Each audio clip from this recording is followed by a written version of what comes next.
If you're not already subscribed to this YouTube channel, go ahead and hit the subscribe button now, along with the bell icon so you can be notified whenever a new video is posted. And if you're already subscribed, check and make sure that YouTube hasn't unsubscribed you. And of course, be sure to give the video a like as well as share it on your social media. The white supremacists hate that. And now, the Sunday address. Reparations is truth serum. And the people who don't want to upset white mommy and white daddy, they get threatened whenever we talk about it.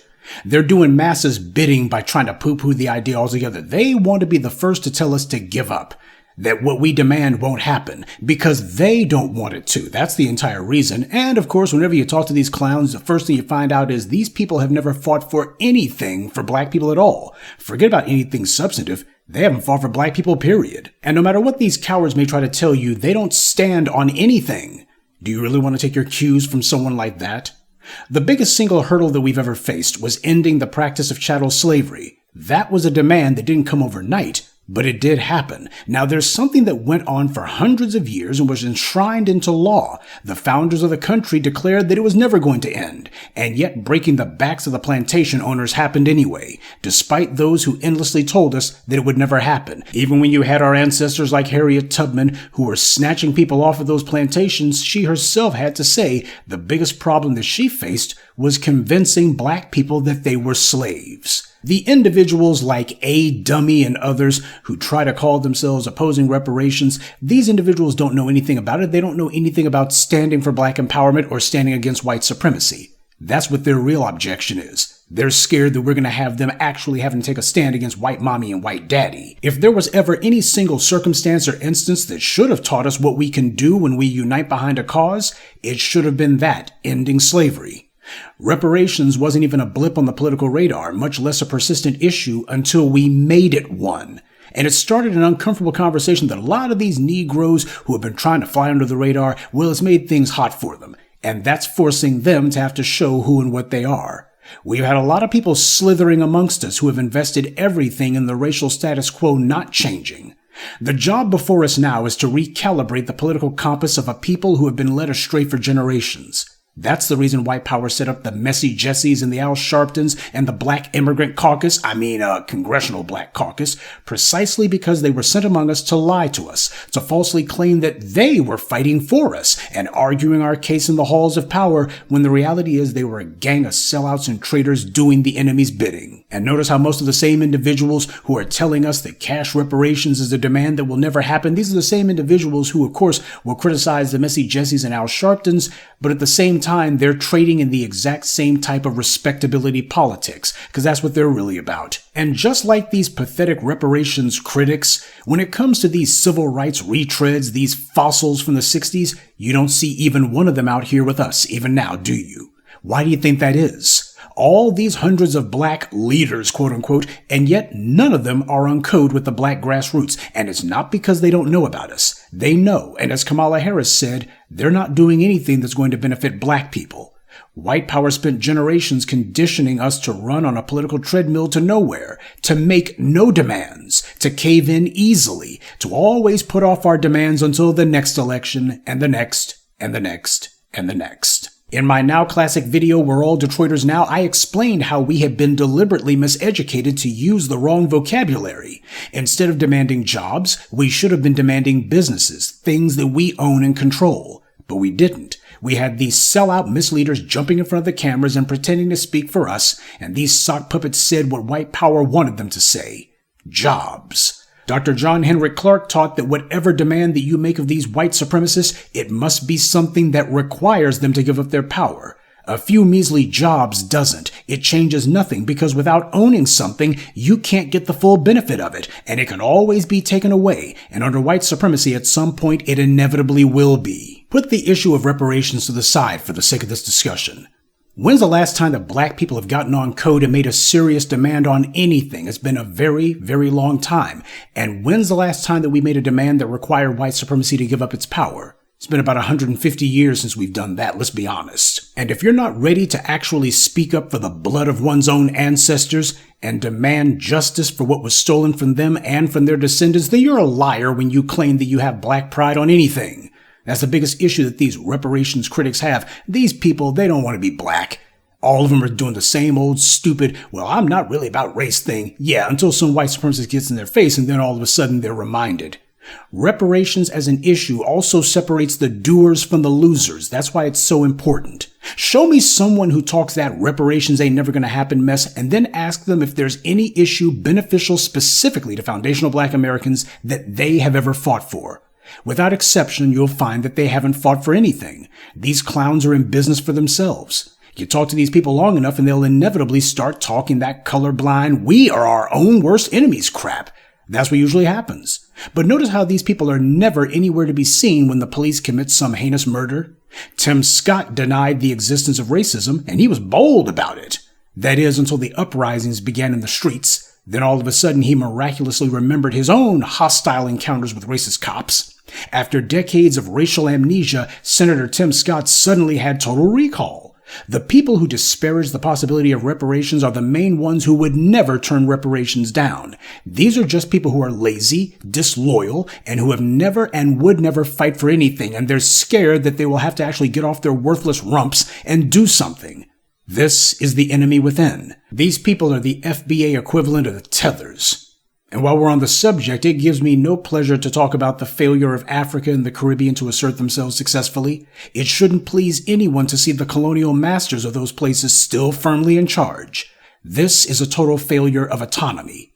I wish that the tethers who try to distract themselves from how they help screw things up would admit to this reality, but they won't. That's the reason why the African unions attempt to try to nominate themselves as being the spokespeople for reparations, and they're going to be the spokespeople for us. That's what makes it so damnable. What I want is for the enemy to be on the run worldwide, and make no mistake, these white supremacists are not our only enemies. I don't want any anti-black racist, for that matter, to have anywhere to hide, but that process begins with black people having complete control of the places that we live, and making sure that white power calls no shots, and that they know to not even try it. So we have to speak up whenever we have individuals like Coleman Cruz and Candace Owens, individuals who are not from our lineage and whose ancestors only showed up here in the last 30 to 40 years. When these clowns show up and start saying, we don't need no reparations, we're supposed to shut them down and say, what's this we stuff, tether? And while it may make some people uncomfortable, we have to call out the fact that they are not from our lineage because we need people to understand they do not speak for us. Part of pushing our demands on anything is to make it very clear that our lineage goes back to the killing fields of the American South. This flat black definition is a white supremacist invention. It's part of how they try to derange our internal politics by infesting our arguments with a whole bunch of people who have nothing to do with us and who are actively cheerleading against us. The white media and the white political establishment and their black bootlicks have had decades to push this phony, false, flat black definition. And that being the case, in order for us to get people's minds right, we have to start telling the truth about the tethers loudly enough to be heard and long enough to be remembered. That's the reason why it happens so much and so often, because it has to. Repetition is still the mother of learning. If you consider yourself to be B1 no matter where you are around the world in the sound of my voice, delineation that we're doing here, that's something that you should be on board with. Why? Because when white power brings in entire other groups for the sake of leapfrogging the native population, they don't do it so that they can do the new group any favors. It's classic divide and conquer. They've done it in plenty of places, like Africa. When the Europeans went in, they always looked for compliant elements among the native black populace that they could go after. People who would go along with colonization, if they thought that they would get something out of it. That's the part of colonization that goes untaught, and we need to talk about it. And the way to get these unprincipled and disloyal elements on the side of white power was simple flattery. Rwanda is a case study in that. You see, Rwanda has two primary ethnic groups, the Hutus, who are the majority, and the Tutsi, who are the minority. When the Germans went into Rwanda, they started by telling the Tutsi that they weren't like the Hutus, that they were better than the Hutus somehow. In fact, the Europeans began telling the Tutsis that even as a minority population, they had been quote-unquote ruling the Hutus, so see, we got something in common here. While there were Tutsi who happened to have land and happened to have some measure of control in their society, they were hardly a ruling class. But this propaganda did butter the Tutsis up to think that they had something in common with the Portuguese invaders from Europe. The Germans and later Belgians also told the Tutsis other lies, comparing the Tutsis' physical appearance to the Germans. They would say things like the Tutsi are taller than the Hutus or have wider noses. Never mind that there's plenty of Tutsis who are shorter than the average Hutu or who have broad noses. Sure, these were all gross exaggerations, if not outright lies, but they were lies that the Tutsis liked to hear. And the fact that they were susceptible to these lies, that speaks volumes. Just like Caroline Wanga talking about how her father told her, well, we sold other Kenyans into slavery, but we just did what we had to do. No, they didn't. All of these people were doing what they thought would advantage them. This was not a matter of survival. It was a matter of, for them, getting the upper hand. These are vultures drinking the blood of their own people. It buttered them up to take the side of white power in what used to be their own country. They chose to become second-class citizens in their own land. And it wasn't a matter of survival. It was just a matter of cowardice and a complete lack of character. The Tutsis thought that they would be in charge of something, but in the end, they wound up merely servants of the Germans and then later the Belgians. And by the way, if you doubt that these Europeans know that they're lying when they make these claims that certain East Africans, quote-unquote, look Caucasoid, whatever, just remember, whenever you see these white supremacists in Germany or Scandinavia rioting against immigration or claiming that there was some immigrant who harmed a white woman, who are they almost always rioting against? Largely East Africans, the exact same people that their ancestors spent nearly a century lying about and claiming, oh, we got all this stuff in common with them. It was all just propaganda to butter them up, and it worked. The Africans may have chosen to be confused about that fact, but these white supremacists never were. And by the way, they pulled the same con game in Kenya too, the home of Caroline Wanga. Kenya has more ethnic diversity than Rwanda, so instead of having 2 main ethnic groups in Kenya, you have well over a dozen. However, the 4 largest are the Kikiyu, followed by the Luya, then the Kalenjin, and the Luo. The Kikiyu are the largest ethnic group in Kenya, but they're only 20% of the overall population, so they're basically a majority-minority group. And the British told the Kikiyu similar feel-good superiority fantasies like the Germans did with the Tutsis, not on the basis of appearance though, but on the basis of their mentality.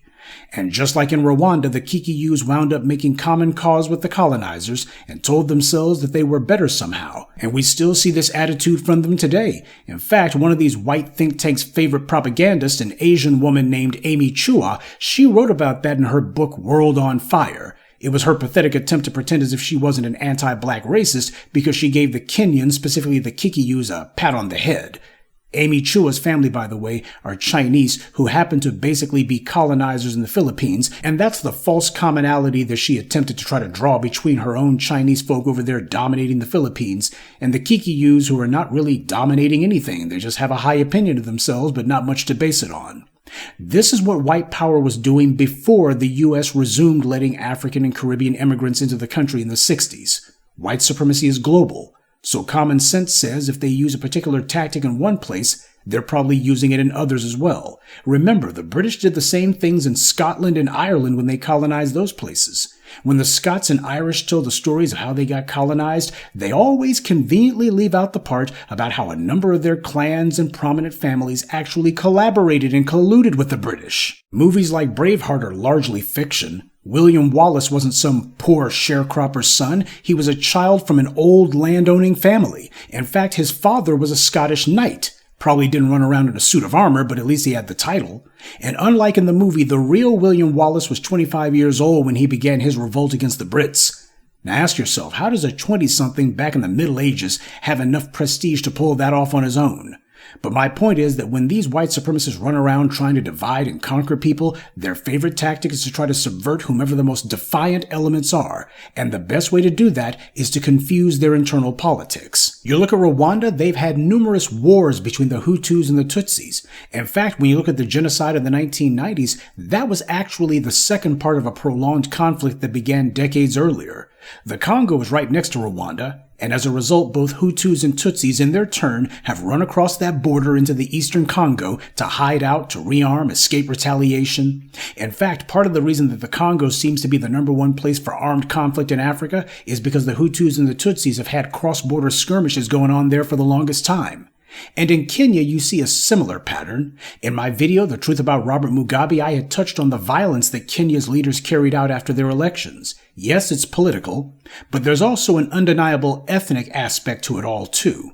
Tribalism has been Africa's Achilles heel, and they just won't let it go.